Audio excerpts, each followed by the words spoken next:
कैसे हैं आप? आशा है कि आप स्वस्थ होंगे और अपनी अपनी परीक्षा की तैयारी विधिवत कर रहे होंगे।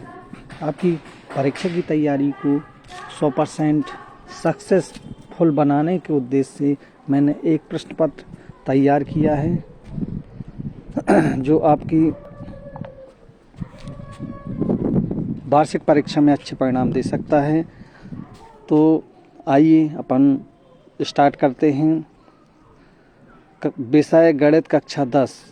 पहला प्रश्न देखते हैं, सही विकल्प चुनिए। इसमें दिया है त्रिभुज ABC में DE समांतर है AB के तथा CD बराबर 6 सेंटीमीटर। तो DA का मान क्या होगा? CD बराबर 6 सेंटीमीटर, EC बराबर 8 सेंटीमीटर, B बराबर 2 सेंटीमीटर। तो DA का मान क्या होगा? तो इसका सही आंसर है 9। D नंबर है 9 सेंटीमीटर। दूसरा है, दो संख्याएं A और B इस प्रकार हैं कि दोनों का गुणनफल 432 और उनका महत्तम 6 है, तो उनका लघुत्तम क्या होगा? तो उनका लघुत्तम 432 में 6 से अपन भाग दे देंगे तो आएगा 72। B इसका सही आंसर होगा। तीसरा है, यदि किसी द्विघात बहुपद ax² + bx + c के शून्य के अल्फा बीटा हो तो अल्फा इंटू बीटा का मान क्या होगा? वो होगा C/A। चौथा है, यदि a1/a2 बराबर नहीं b1/b2 तो रैखिक समीकरण युग्म a1x + b1y + c1 बराबर 0 तथा a2x + b2y + c2 बराबर 0 का क्या होगा? A का द्वितीय हल होगा। पहला है A का द्वितीय हल, पहला आंसर सही है। पांचवा है, श्रेणी 6, 12, 18 का कौन सा पद चौंगन है? तो 6 नारे चौंगन 9वां पद होगा, तो इसका C आंसर सही है। इस प्रकार से छठवें प्रश्न की ओर चलते हैं। दो बिंदुओं के बीच की दूरी का सूत्र क्या होगा? तो इसका A आंसर सही है। AB बराबर √x2 - x1 का वर्ग + y2 - y1 का वर्ग। इसके पश्चात अपन प्रश्न नंबर 2 की ओर बढ़ते हैं। रिक्त स्थान भरना है। पहला है प्रश्न जैसे, प्रत्येक भाज्य संख्या को खाली स्थान में क्या भरेंगे? अभाज्य संख्याओं के गुणनफल के रूप में व्यक्त किया जा सकता है। दूसरा है, द्विघात समीकरण ax² + bx + c बराबर 0 के विविध कर का मान क्या होगा?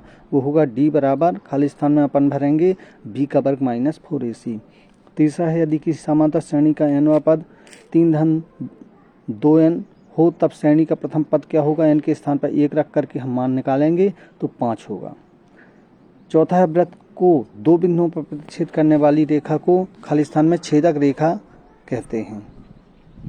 दो समान कोणिक त्रिभुजों में उनकी संगत भुजाओं का अनुपात सदैव क्या होता है? समान या बराबर होता है, तो अपन भर सकते हैं।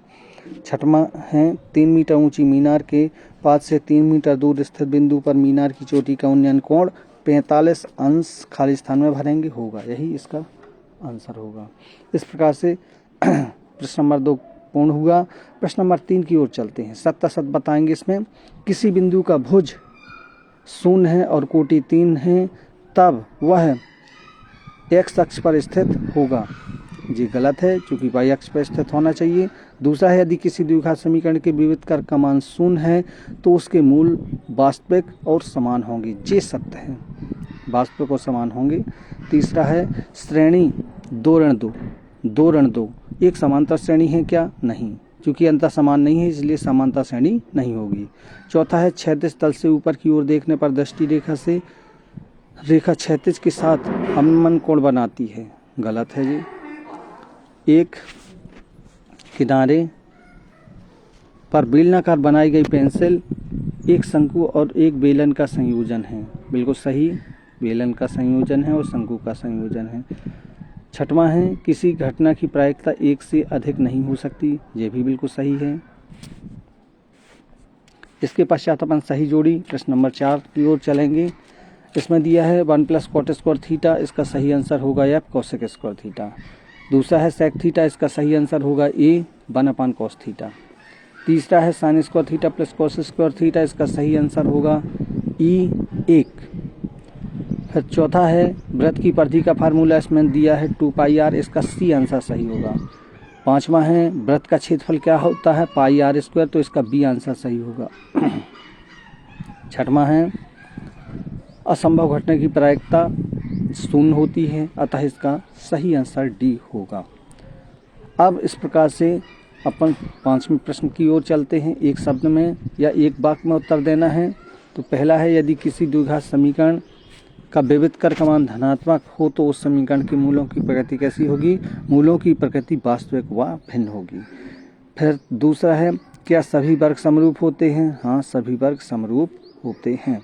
तीसरा है, वृत्त की स्पर्श रेखा वृत्त को कितने बिंदुओं पर स्पर्श करती है? वृत्त की स्पर्श रेखा वृत्त को केवल एक बिंदु पर स्पर्श करती है।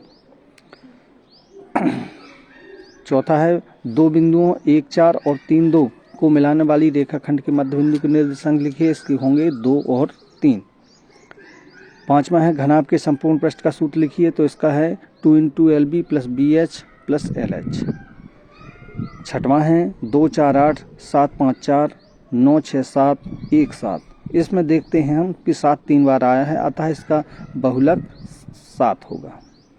इस प्रकार से सभी प्रश्न हल कर दिए हैं पांचों।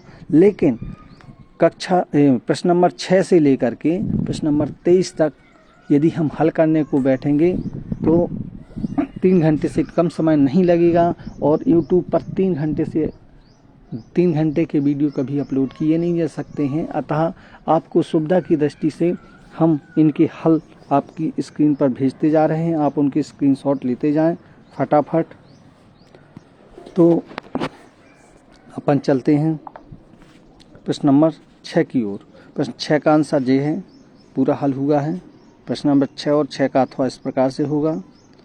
प्रश्न नंबर 7 का हल और 7 का अथवा का हल इस प्रकार से होगा। आप स्क्रीनशॉट जल्दी जल्दी लेते जाएं। प्रश्न नंबर 8 का हल इस प्रकार से होगा।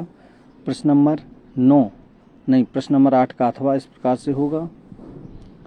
प्रश्न नंबर 9 का हल इस प्रकार से होगा। प्रश्न नंबर 10 का इस प्रकार से हल होगा। जल्दी जल्दी स्क्रीनशॉट लेते जाएं।